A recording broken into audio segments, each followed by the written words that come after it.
Hello and welcome back to one more English lesson. You can see 3 sentences on your screen. The chair is made of wood. The chair is made from wood. The chair is made with wood. But which one is correct? Are you confused? Today, we are going to clear this confusion completely. Hello English learners, I am Ananya, your English trainer, and today we will learn the difference between made of, made from, and made with in a very simple and easy way. This lesson is especially for those who are learning English and often get stuck in small things while forming sentences. So let's get started. First, made of. We use made of when something is made from a material and the original material is still visible in the final product. Alright? For example, the table is made of wood. This means the table is made from wood and the wood is clearly visible in the table. Hence, we have used made of. Here are some more examples. Her necklace is made of gold. The final product is the necklace and you can still see the gold in it. Her glasses are made of plastic. The glasses are made from plastic and the plastic is visible. The door is made of metal. You can clearly see the metal in the door. The sculpture is made of stone. So the stone is visible in the sculpture. So whenever the material is visible in the final product, we use made of. I hope this is pretty clear. Now let's understand when to use made from. We use made from when the original material has completely changed and you cannot see it anymore in the final product. For example, paper is made from trees. Can you see trees in paper?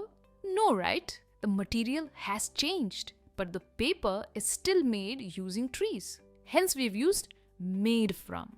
Here are some more examples. Wine is made from grapes. The final product is wine, but you cannot see actual grapes in it, right? Butter is made from milk. The milk has changed its form. You cannot see milk in butter. These sweets are made from cashew nuts. The final product is sweets and you cannot see cashew nuts in sweets. Paper plates are made from recycled paper. You cannot see the original paper in the final plate.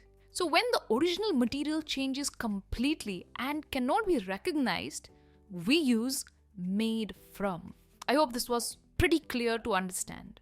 And now let's look at made with. Now, made with is slightly different from the first two, made of and made from.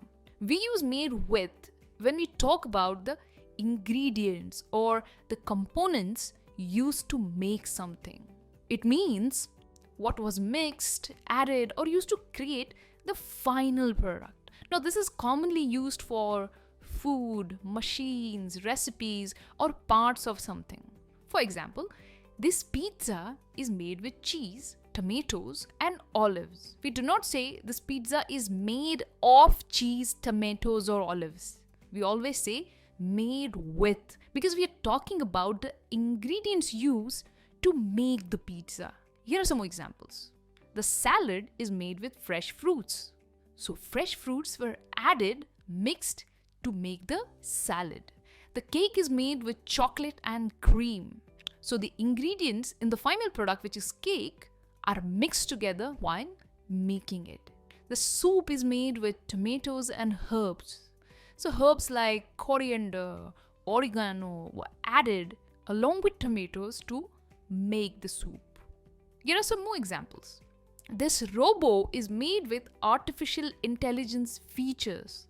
So AI features are the components used to make the robo. The cake is made with love. Now, this is an emotional sentence, meaning it was made lovingly. You will never say made of love or made from love. It's always made with love. So whenever you talk about parts, ingredients, or components, use made with. Here's a quick revision. We use made of when the material is clearly visible. Example, The chair is made of wood. Made from, when the material has changed its form. Paper is made from trees. And made with, when we talk about ingredients or parts of something. The cake is made with chocolate and cream. Alright, now it's time to test your understanding. It's quiz time. You have 5 sentences on your screen, and in the blank, you need to either fill made of, made from, or made with. You can pause the video here or take a screenshot and drop your answers in the comments. I would love to read your answers. So that's it for today. So the next time when you talk about how something is made, think, is the material visible? Has the material changed? Or are we talking about ingredients, and then choose the correct phrase? I hope today's lesson was helpful. If you enjoyed it, please like this video, share it with your friends who might actually need these type of English lessons to clear their doubts. I will see you soon with another interesting lesson. Until then, as usual, keep learning and keep practicing English. Bye for now.